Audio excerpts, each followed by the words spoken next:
जय मसीह की मन आत्मिक आहार में आप सबों का स्वागत है।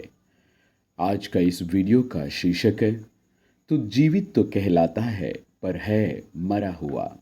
You are alive but you are dead. प्रकाशित वाक्य 3:1। यदि तू जागृत न रहेगा तो मैं चोर के समान आ जाऊंगा और तू कदापि न जान सकेगा कि मैं किस घड़ी तुझ पर आ पड़ूंगा। क्या हमारे प्रभु चोर के समान अचानक आने वाले हैं?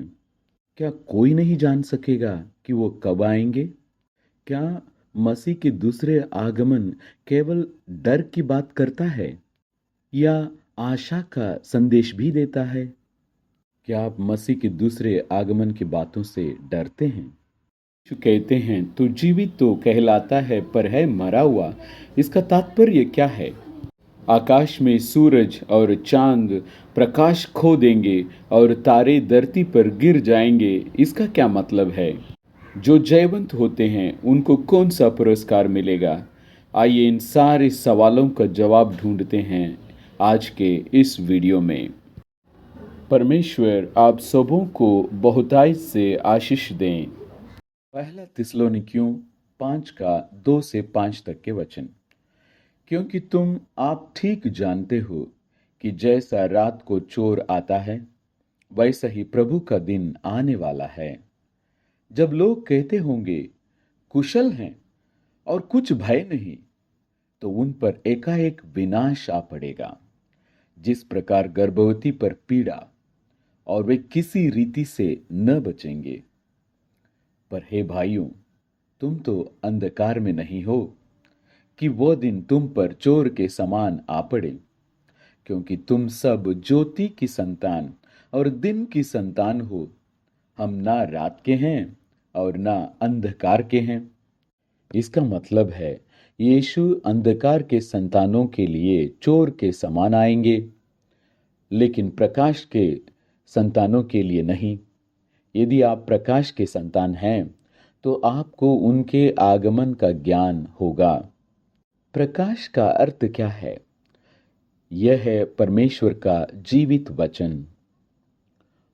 जब आपके पास प्रकट किया गया वचन होगा, परमेश्वर का जीवित वचन, तब आप दूसरे आगमन के संकेतों को समझ सकेंगे।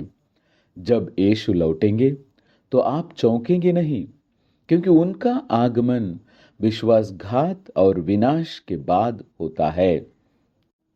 अंधकार का अर्थ क्या है? परमेश्वर का वचन की अज्ञानता। परमेश्वर के प्रकटित किया गया वचन से अनभिज्ञ होना।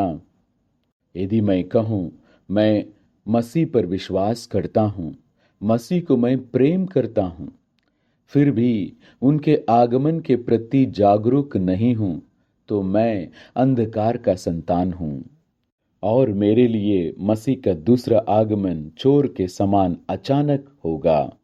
प्रकाशित वाक्य 3:1 में देखते हैं, सार्दिस की कलीसिया के खिलाफ आरोप है, तुम जीवित दिखते हो लेकिन तुम मरे हुए हो। इसका क्या मतलब है? इसका मतलब है सार्दिस की कलीसिया बाहरी रूप से तो जीवित और सक्रिय दिख रही थी, लेकिन आत्मिक रूप से मृत थी। इसका संकेत यह है कि उनके धार्मिक कर्म और गतिविधियां तो चल रही थी, लेकिन उनका हृदय और आस्था परमेश्वर से दूर था। वे केवल दिखावे के लिए विश्वास का पालन कर रहे थे, लेकिन अंदर से वे आत्मिक रूप से कमजोर और मृत थे। मसीह के हाथ में जो 7 तारे हैं, उनमें वो परमेश्वर के आत्माएं हैं और वो आत्मा सार्दिस कलीसिया में भेजी गई थी। लेकिन सोचिए, जो मसीह के हाथ में थे वो आत्मा, और वो यहाँ पर विश्वासघात कैसे कर सकता है? वो आत्मा कैसे मर सकती है? असंभव सा दिखता है। लेकिन हुआ क्या था? प्रकाशित वाक्य 2:4 में मसीह कहते हैं कि तूने अपना पहला प्रेम छोड़ दिया है, क्योंकि तुम शैतान के समूह निकलोइयों की शिक्षा को स्वीकार कर लिया है। और 2:14 में कहते हैं, तेरे यहाँ कुछ तो ऐसे हैं जो बिलाम की शिक्षा को मानते हैं, जिसने बालाक को इज़राइलियों के आगे ठोकर का कारण रखना सिखाया कि वे मूर्तियों पर चढ़ाई गई वस्तुएं खाएं और व्यभिचार करें। बिलाम और बालाक निकलोइयों के समूह का प्रतीक है। हम इनके बारे में गिनती 22 से 25 तक के अध्याय में देखते हैं। बिलाम एक अन्य जाति ज्योतिषी था, लेकिन परमेश्वर से वो डरता था। बालाक मोआबियों का राजा था और इज़राइलियों से वो डर रहा था, जिसके कारण बिलाम को बुलाकर उन्हें श्राप देने के लिए कहता है। लेकिन बिलाम परमेश्वर के डर के कारण वो इज़राइलियों को श्राप नहीं देता है, लेकिन धन के लालच में बालाक को सिखाता है कि कैसे इज़राइलियों का व्यभिचार और मूर्ति पूजा में गिराया जाए। बिलाम सीधे इज़राइलियों को श्राप नहीं देता, लेकिन वो राजा को सिखाता है कि कैसे उन्हें पाप में डालकर परमेश्वर के क्रोध का भागी बनाया जाए। परिणाम स्वरूप इज़राइली पाप करते हैं और परमेश्वर के शाप के अधीन में आ जाते हैं। आज भी झूठा पासवान एक अन्य जाति विध्वंसक के साथ मिलकर कलीसिया पर अधिकार कर लेता है। वे संतों को झूठी सिद्धांत सिखाते हैं जो मूर्तियों को अर्पित भोजन के समान है और उन्हें आत्मिक व्यभिचार में डाल देते हैं।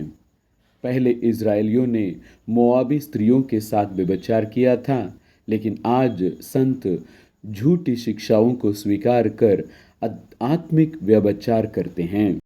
12वें वचन में हम देखते हैं, एक बड़ा भूकंप हुआ। धरती परमेश्वर के लोगों का प्रतीक है, जो अच्छा खेत कहा गया है, जिसमें अच्छे बीज गिरते हैं और अच्छा फल लाते हैं। और भूकंप होने से क्या होता है? ये धरती फट जाता है और धरती हिलने लगता है। परमेश्वर के द्वारा चुने गए इन लोगों पर जब विनाश आएगा तो उनका हृदय फट जाएगा, यानी वे टूट जाएंगे इस बात को सुनकर कि वे झूठी शिक्षा को ग्रहण कर रहे थे।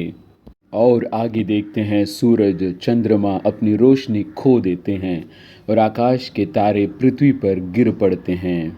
सूरज चंद्रमा और तारे रोशनी देते हैं और आकाश में रहते हैं, और ये हम जानते हैं कि परमेश्वर के चुने हुए लोगों का प्रतीक है। जब परमेश्वर का वचन उनमें रहता है तो उनमें रोशनी आती है, वे ज्योति बनते हैं। इसीलिए मसीह ने कहा है, तुम संसार की ज्योति हो। और जब यही लोग झूठी शिक्षा को ग्रहण करते हैं, अपनी ज्योति खो देते हैं और उनका जगह आकाश नहीं बल्कि पृथ्वी है, वो पृथ्वी पर गिर पड़ते हैं। याद कीजिए, जब आदम को पाप करने के बाद परमेश्वर ने कहा था, तुम मिट्टी से बना है, इसलिए तुम मिट्टी में लौट जाएगा। मिट्टी में जाने का मतलब है उनमें आत्मा मृत हो जाती है, आत्मा जीवित नहीं रहती है और वो मात्र एक शारीरिक मनुष्य बनता है। ठीक उसी प्रकार यहाँ संत लोग जो कलीसिया में हैं, जो अब तक परमेश्वर के वचन को संजोए रखे हैं, वे झूठी शिक्षा ग्रहण करने के कारण अपनी रोशनी खो देते हैं, धरती पर गिर जाते हैं और इस प्रकार वे शारीरिक बन जाते हैं। यह 17:13 कहता है, हे यहोवा, हे इज़राइल के आधार, जितने तुझे छोड़ देते हैं वे सब लज्जित होंगे। जो तुझ से भटक जाते हैं उनके नाम भूमि पर लिखे जाएंगे, क्योंकि उन्होंने जीवन के जल के सोते यहोवा को त्याग दिया है। इस प्रकार परमेश्वर के लोग जो चुने गए थे, वे परमेश्वर के साथ विश्वासघात करते हैं। यिर्मयाह 6:12 और 13वां वचन, उन लोगों के घर और खेत और स्त्रियां सब दूसरों की हो जाएंगी, क्योंकि मैं इस देश के रहने वालों पर हाथ बढ़ाऊंगा। यहोवा की यही वाणी है, क्योंकि उनमें छोटे से लेकर बड़े तक सब के सब लालची हैं, और क्या भविष्यवक्ता क्या याजक सब के सब छल से काम करते हैं। इसका मतलब है जो परमेश्वर का घर था वो अब परमेश्वर का न रहा, क्योंकि परमेश्वर के पवित्र आत्मा वहाँ से जा चुका है, और वे इस प्रकार दूसरे लोगों को हो जाएगा, यानी दूसरे लोगों ने शैतान के समूह का हो जाएगा, उनके अधीन में वो काम करेंगे। प्रकाशित वाक्य 2:13 में हम लोग देखते हैं, मैं यह तो जानता हूँ कि तू वहाँ रहता है जहाँ शैतान का सिंहासन है, और मेरे नाम पर स्थिर रहता है, और मुझ पर विश्वास करने से उन दिनों में भी पीछे नहीं हटा जिनमें मेरा विश्वास योग्य साक्षी अंतिपास तुम्हारे बीच उस स्थान पर मारा गया था जहाँ शैतान रहता है। इसका क्या मतलब है? इसका मतलब है जो अंत तक विश्वास योग्य बने रहते हैं, यानी अपने विश्वास को बरकरार रखते हैं, शैतान के वचन को ग्रहण नहीं करते हैं और शैतान के समूह के विरुद्ध लड़कर विजय पाते हैं, ऐसे लोगों को जीवन के वृक्ष का फल खाने को मिलेगा। ये जीवन वृक्ष का फल है प्रकाशित वाक्य या प्रकाशित वचन जो यीशु मसीह देंगे। 2:17 में कहते हैं, उसको मैं गुप्त मन्ना में से दूंगा और उसे एक श्वेत पत्थर भी दूंगा। और 26वां वचन में कहते हैं, मैं उसे जाति जाति के लोगों पर अधिकार दूंगा। एक बात को हम याद रखें, यीशु मसीह के दाहिने हाथ में रहने वाले 7 आत्माएं 7 कलीसियाओं में भेजे जाते हैं, और कलीसिया के पासवान में वे 7 आत्माएं काम कर रहे हैं। लेकिन अगर ये 7 आत्माएं विश्वासघात कर सकते हैं तो आप और हम भी कर सकते हैं।